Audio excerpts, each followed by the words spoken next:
Pai do Senhor, querido Senhor, muito bem-vindos a mais um vídeo aqui do canal. E hoje o tema é cura divina, né? Que é um tema que ultimamente tem saído das igrejas, né? Nós não vemos mais pessoas pregando sobre cura divina e nem exercendo o dom de Deus, né? Onde você pode estar sendo usado como uma ferramenta poderosa nas mãos de Deus para curar. Houve um período da igreja que nós tínhamos culto de cura, né? Hoje nós temos cultos de negócios, culto de melhoras de performance, culto de crescimento, culto de empresário, e é um tema que meio que ficou de lado, né? E hoje vamos falar sobre esse tema tão importante que é a cura divina. Então vamos lá começar. A cura divina é um ato da soberania, da graça e misericórdia divina. O que aconteceu nos últimos tempos? Houve um período onde a cura era um tema muito forte dentro da igreja evangélica. Com o passar dos anos, com a melhora do poder aquisitivo da população, essa população saindo do interior, migrando para os grandes centros, né? A popularização dos cuidados com a saúde, né? Melhora de qualidade de vida, performance, né? Empresariado, ou seja, essas mudanças que a sociedade foi passando, é impressionante como isso também foi modificando, né? Foi modificando onde os temas que eram antigamente pregados trazia muito a centralidade do que Deus poderia fazer na nossa vida. Hoje os cultos têm mudado de forma que como você pode usar a graça de Deus, a soberania de Deus, o poder de Deus na sua vida para que você possa aumentar a sua performance, aumentar o seu rendimento, conquistar, vencer. Interessante como mudou tanto, né? E a cura divina é um ato completo de submissão desse ser humano, porque a soberania dele, a graça dele, a misericórdia dele naquele momento de cura. Enquanto hoje, não. Hoje a cura é mais uma conquista do ser humano. A partir do momento que ele tem melhores qualidades de saúde, ele tem melhor plano de saúde, ele tem melhor acesso, até ter um familiar, além de um seio familiar, até mesmo ele é um profissional de saúde. Ou seja, interessante como que o poder de Deus na cura das pessoas foi indo para um campo meio secundário, né? É um tema que não é tão trabalhado dentro da igreja, que através do poder do Espírito Santo restaura física ou emocionalmente aqueles que demonstram a fé em Jesus Cristo. Isso é muito importante. Antigamente na igreja, nós víamos cura física, cura emocional e como podemos chamar de uma cura espiritual. Hoje em dia, a cura está mais no ambiente das emoções, né? Mais pessoas ali em busca de cura de uma depressão, de um pânico, de uma ansiedade. Enquanto a igreja do passado era a cura espiritual, né, ali de possessões, né, libertação, podemos chamar de libertação, não é nem cura, libertação, ou cura física mesmo. Uma pessoa entrava surda e ela recuperava a audição. Ela entrava cega, recuperava a vista. Ela entrava coxa e ela saía dali se movimentando. E é interessante que cada vez a cura divina física perdeu espaço para a cura emocional, para a cura sentimental, né? Então hoje se busca mais na igreja uma cura sentimental, uma cura das emoções do que uma cura física. E lá no passado é interessante que era o inverso. As pessoas iam até a igreja buscando mais uma cura física do que uma cura das emoções, o que é um reflexo muito da sociedade, né? Olha como é interessante, né? A sociedade hoje ela busca mais a cura das emoções do que as curas físicas, porque as curas das patologias físicas melhoraram muito ao longo do tempo, né? Hoje nós vivemos numa sociedade mais doente das emoções do que doenças físicas mesmos, né? Que embora a doença das emoções não deixe de ser uma doença física. Deus fez o homem um ser integral, formado por uma parte material e outra imaterial. Isso é muito importante. Por quê?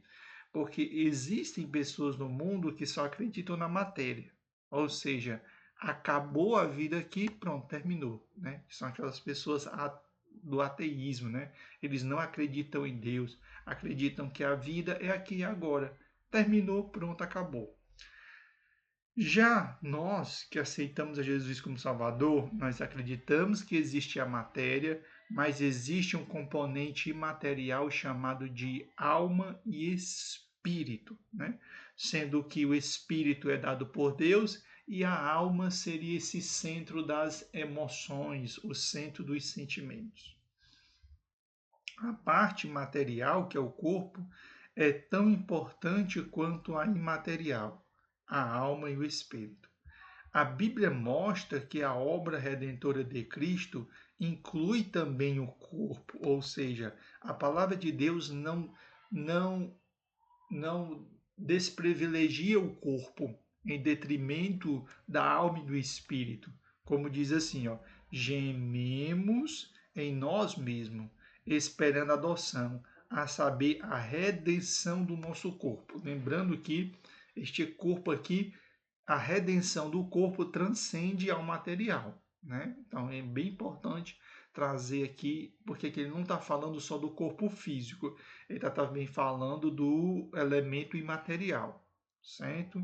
Aqui no texto de Romanos, capítulo 8, versículo 23, né? A importância de nós sabermos que essa redenção vem no corpo físico e também no elemento de alma e de espírito, né? Porque a redenção plena do corpo físico vai lá passar por uma transformação, né? Receber corpos espirituais. A vontade de Deus é, portanto, curar tanto a alma como o corpo, né? É Ele que perdoa todas as tuas iniquidades e sara todas as tuas enfermidades, tanto as enfermidades da alma como as enfermidades do corpo, certo? Faz parte da natureza divina curar os enfermos, ou seja, está em Deus, está na natureza, na essência de Deus promover a cura, até porque a cura a doença, ela é um desvirtuamento, ela é um elemento que entrou por causa da desobediência, né? A desobediência levou este homem a pecar, né? Ali o pecado, a partir do pecado entrou um elemento desintegrador e esse homem agora passou a não somente ser separado de Deus, mas entrou um elemento dele que promove doença, que promove destruição, que promove a desintegração dele ao longo da vida. E com isso você tem, consequentemente, as enfermidades. Porque quando esse homem ele era perfeito em elo conectado com Deus, não havia enfermidade nele, porque ali ele se encontrava em perfeição. A partir do momento em que ele desobedeceu, os olhos dele se abriram, ambos passaram a ter conhecimento do bem e do mal, eles deixaram de ser eternos, ou seja, eles só deixaram de ser infinito e se tornaram finito, e essa finitude passa pelo adoecimento da alma e passa pelo adoecimento deste corpo, né? E Deus assim o faz para demonstrar o seu poder e amor pelos afligidos, né? Então esse elemento de Deus de curar, né? Interessante, né? Que ele vai se manifestar a partir da desobediência, né? Porque se esse homem fosse perfeito, junto a Adão e Eva perfeito, não haveria sentido ter cura divina, porque ambos não teriam enfermidades. Então vamos lá? Assim nós chegamos na origem da enfermidade. Quando é que a enfermidade surge? Diz assim, ó, as escrituras ensinam claramente que as doenças e a morte são resultantes da entrada do pecado do mundo. Então, o elemento doença, o elemento morte não faziam parte desta criação.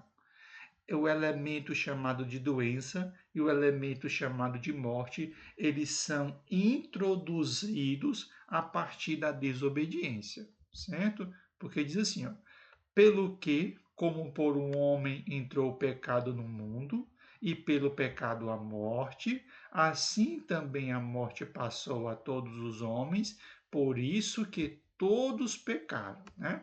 Então, esse elemento de vencer a morte, vencer as enfermidades, só vai começar a se manifestar a partir da desobediência deste homem. Porque se esse homem não houvesse desobedecido, não tinha por que se manifestar a cura divina em Deus e não tinha por que se manifestar vencer a morte em Deus, porque a morte não existia e a enfermidade não existia. Embora a capacidade de curar estivesse em Deus e a capacidade de ressuscitar estivesse em Deus.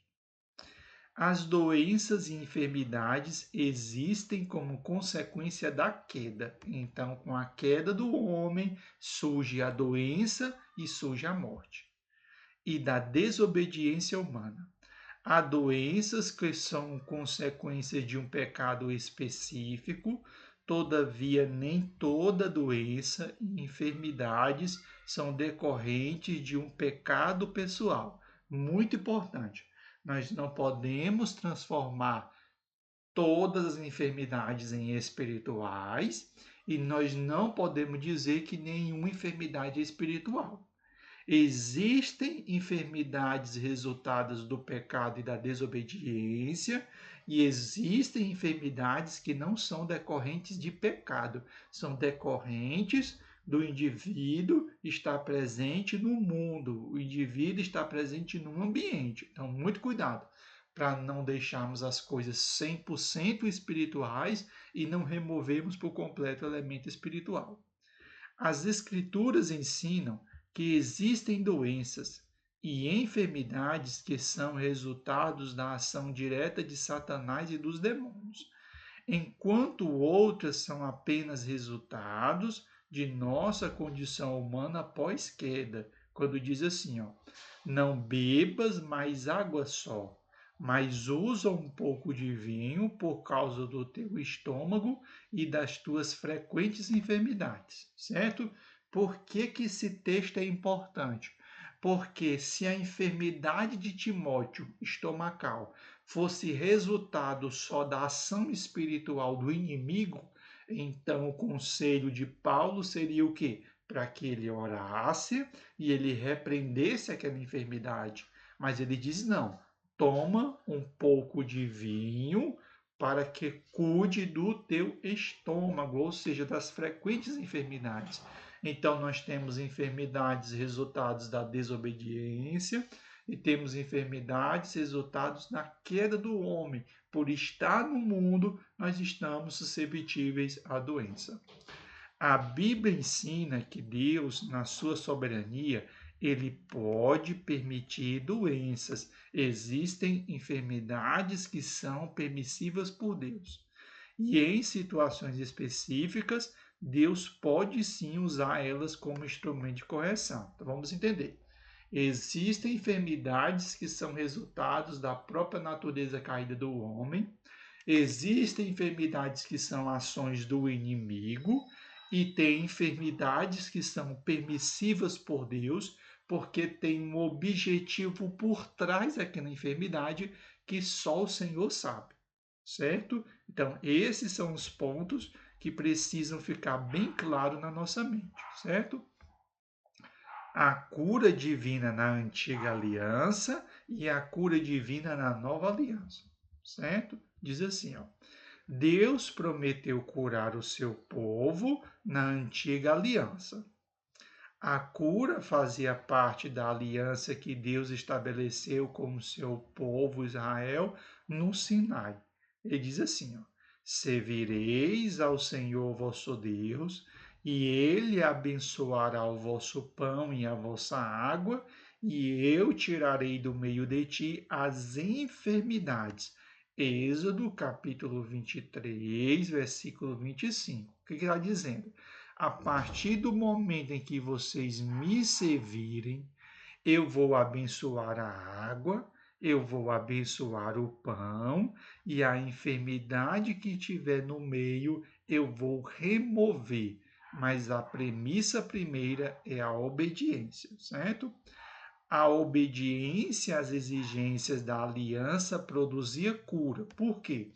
Porque o próprio ensinamento que Deus deixou, ele deixou uma série de ordens que preveniu o aparecimento de doenças.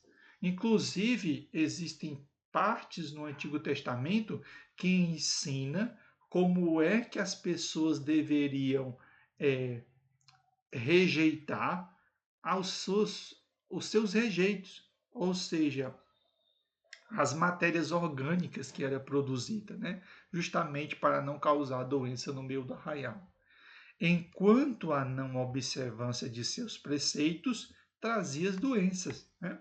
Por exemplo, uma pessoa se encontrava leprosa, ela era isolada dos outros, ou seja, uma forma de você evitar o contato, contaminar outras pessoas, era você isolá-la. Então, ali existem várias formas que Deus vai ensinar na sua lei de evitar a disseminação da doença e proteger o seu povo, né? Como também a circuncisão, né? Que é o corte do prepúcio. O corte do prepúcio, né? Ali na região da glande, é justamente para evitar o aparecimento de doenças onde eles estavam caminhando.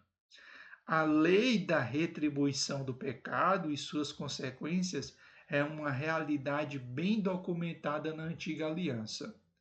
Eu dizia: Senhor, tem piedade de mim, sara minha alma, porque pequei contra ti.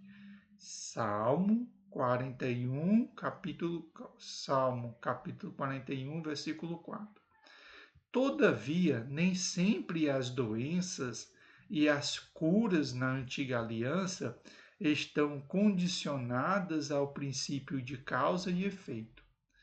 Como exemplo, a doença de Jó e consequente sofrimento não ocorreram em razão de seu pecado pessoal, mas sim da maldade de Satanás contra ele e contra Deus, né? Então, a enfermidade de Jó foi resultado de um momento de encontro do Satanás com o Senhor, né? No Novo Testamento, as curas e os milagres de ressurreição de mortos efetuados por Jesus faziam parte da sua revelação messiânica, da demonstração da sua compaixão pelos doentes e da manifestação da vinda do reino de Deus. A expressão reino de Deus deve ser entendida como sendo o domínio de Deus. A vinda do reino de Deus proveu tanto bem-estar espiritual como também físico, que diz assim: e logo se lhe secou a fonte de sangue, e sentiu no corpo estar já curada daquele mal. Ou seja, Jesus foi utilizado muitas vezes, né, como um canal de cura divina, né? Até porque dele mesmo emanava a própria cura. E nós temos nesse relato uma mulher que há 12 anos tinha um fluxo de sangue, ela havia gastado tudo com os médicos. Quando ela ficou sabendo que naquela região ia passar Jesus de Nazaré, ela junta as últimas forças que ela tinha, ela enfrenta a multidão, toca em Jesus e ela é curada. Ao curar os enfermos, ressuscitar os mortos, Jesus demonstrava que o reino de Deus havia chegado. E diz assim, ó: enviou-os a pregar o reino de Deus e curar os enfermos, e falava-lhes do reino de Deus, e sarava os que necessitavam de cura, né? Jesus foi muito usado em cura e Jesus usado em ressurreição. E foram dois elementos que entraram ali diante da queda do homem, né? A cura divina e a expiação. As Escrituras revelam que a cura divina é um dos benefícios da obra expiatória e redentora de Cristo.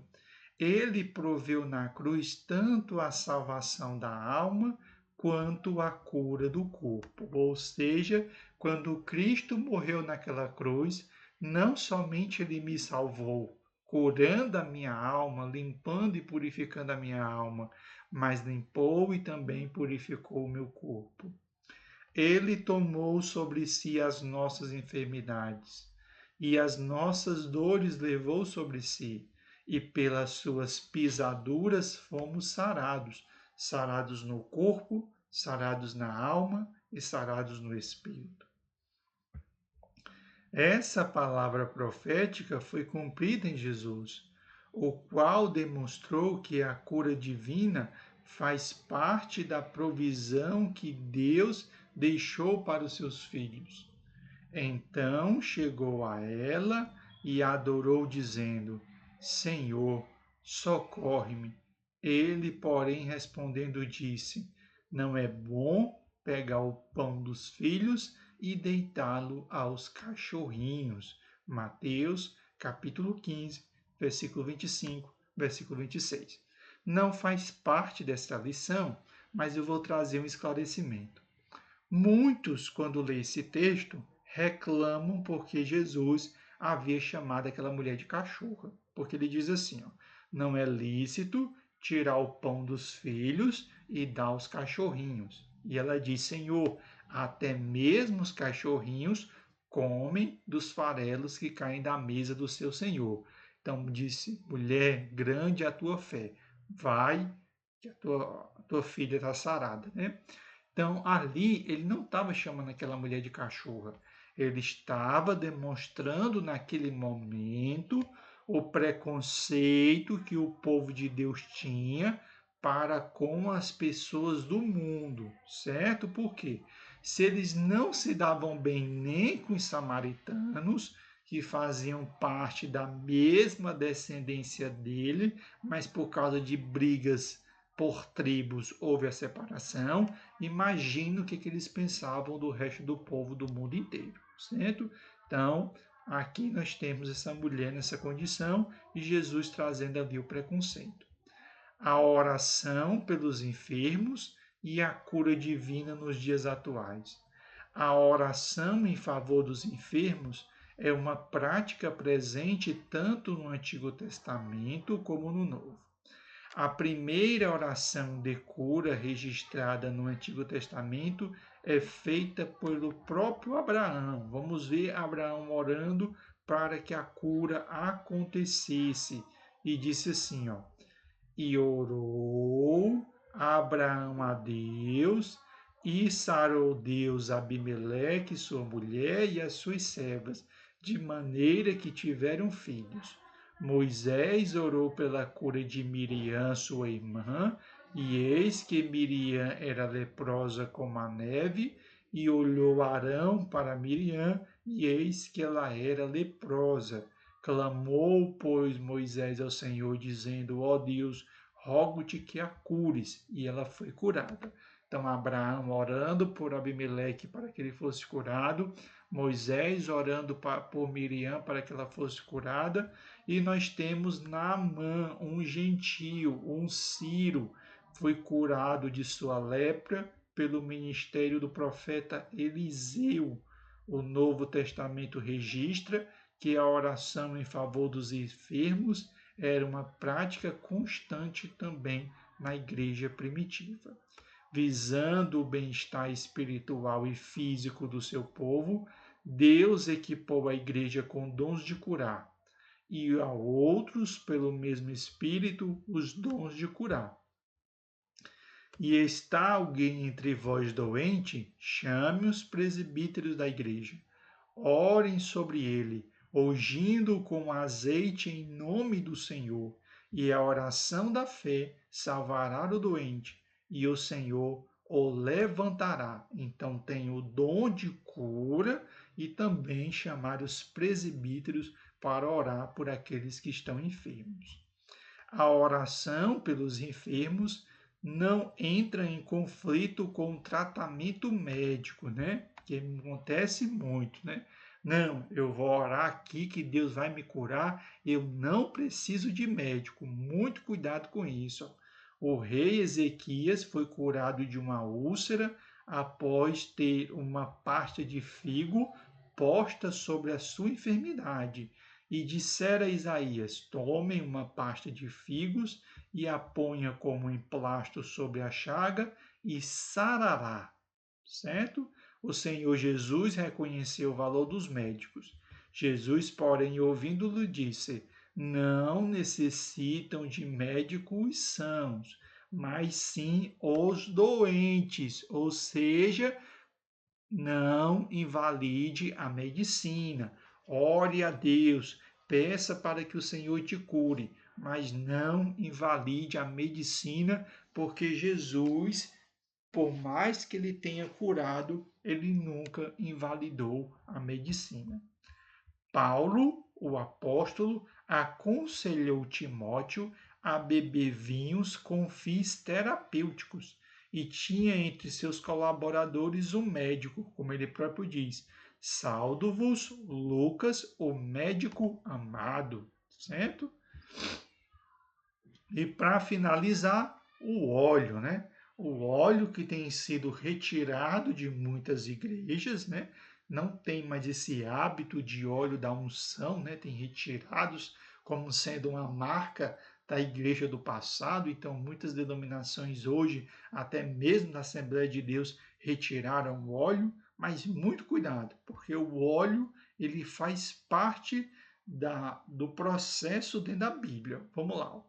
A ministração da unção com óleo sobre os enfermos é uma doutrina do Novo Testamento ensinada e incentivada como prática de fé para os crentes, que diz assim, ó: está alguém entre vós doente? Chame os presbíteros da igreja, orem sobre ele. Se parasse em oração, tudo bem. Mas vai dizer, ó, ungindo com o quê? Com azeite, em nome do Senhor. A unção sobre os enfermos era um ritual comum nos tempos bíblicos do Novo Testamento. Os discípulos usavam a unção com óleo desde os dias do ministério terreno de Jesus, quando diz assim, lá, quando Marcos relata, né? Marcos capítulo 6, versículo 13, e diz assim: e ungiam muitos enfermos com óleo e os curavam. A ênfase, entretanto, não está no azeite, mas sim na oração da fé que salva o doente, né? Então, o óleo por si mesmo, ele não vai curar, mas a fé daquele que usa o óleo, a oração daquele que usa o óleo vai levar à cura. A única unção estabelecida como prática na igreja foi a unção com óleo, ministrada somente sobre os enfermos. Essa é uma prática exercida nos moldes do Novo Testamento, sendo, portanto, efetuada somente pelos que exercem a liderança da igreja. Entre nós, é praticada por presbíteros, evangelistas e pastores. Então, na Assembleia de Deus, essa prática é aplicada por presbíteros, evangelistas e pastores, certo? Então, espero que vocês tenham gostado dessa lição de hoje, trazendo uma temática muito importante na vida cristã, que é a cura divina. E na próxima aula, nós vamos falar sobre a segunda vinda de Cristo, né? Porque Cristo ressuscitou, né? Voltou para os céus, mas ele prometeu que um dia iria voltar. E nós aguardamos essa segunda vinda, certo? Você que não assistiu os conteúdos para trás, acompanha aí, né?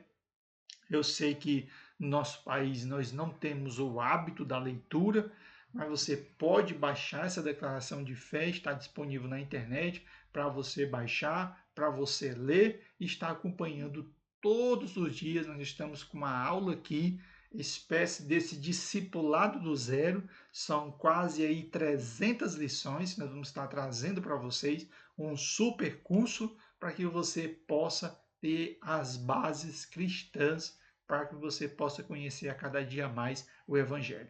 Que Deus abençoe poderosamente a sua vida. E se você faz parte de uma outra denominação, não tem problema, certo? O objetivo aqui é nós estarmos compartilhando o Evangelho. Mas o fio condutor do assunto é da Assembleia de Deus, porque eu precisava de um material para me dar um norte, né? Uma coluna, um centro, para que eu pudesse trabalhar os temas junto com vocês, certo? Mas isso não impede de você que é de um outro ministério, de uma outra denominação, de estar estudando conosco, né? Eu não entro em temas particulares de ministério, eu fico especificamente naquilo que a Bíblia traz e eu utilizo o material como uma base para que nós possamos estudar, né? Para que nós possamos sistematizar o assunto e não ficar aquele assunto vago, onde cada semana você escolhe um tema de forma aleatória. Não, o objetivo aqui é uma construção didática para você aprender. Peço que você não se conforme com aquilo que você está vendo aqui, que você possa estudar, que você possa se aprofundar, que você possa ir muito mais longe do que o trabalho que é oferecido aqui. Que Deus abençoe você e até o nosso próximo encontro. Lembrando que o nosso próximo encontro será sobre a vinda de Jesus Cristo, certo? E quero agradecer a todos vocês, né? O canal é pequeno, mas graças a Deus nós estamos tendo aí números recorrentes assistindo a nossa aula, curtindo, e peço também para que vocês comentem, certo? Porque quando vocês comentam, aumenta também o engajamento, certo? Deus abençoe todos vocês e até o nosso próximo encontro.